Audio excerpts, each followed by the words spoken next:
Yeah, from our viewpoint, I would say resiliency maybe is just a little bit different because of our interactions with the end users. You always hear things like dependable, affordable, robust, redundant.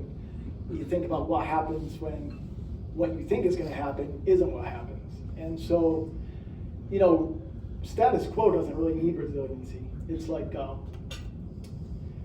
resiliency is our ability to adapt. And so we think of the technology layers that we integrate and how they're going to interact with, the end user systems and with the utility companies. That's really how we think about it, is how are these systems that we're installing going to be able to adapt to the changing demands of the grid, especially as we move toward this push for electrification.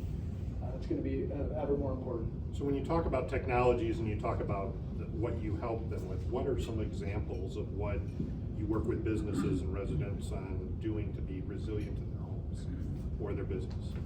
Well, we specifically, obviously, things like using less energy or generating your own energy, but we really don't want these systems anymore, because resiliency is so important, to operate in silos. We really need these systems to be able to be integrated and work as part of a larger regional ecosystem. And so to do that, we got to stop thinking about just what's best to do under one person's roof, and we got to start reaching out to partners and bigger consumers and to our utility partners. And we got to think about how the things we're doing that seem like they're good decisions for one person or one business or one household, how can it be part of a larger integrated system?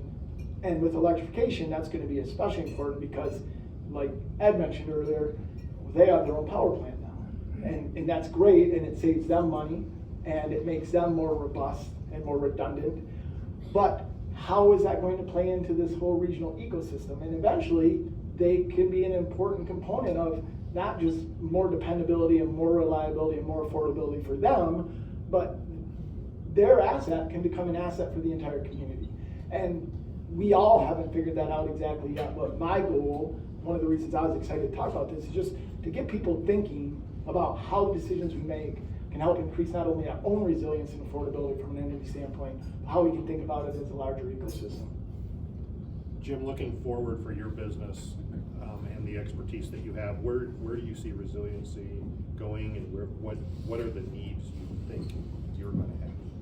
Well, one decision we've made a long time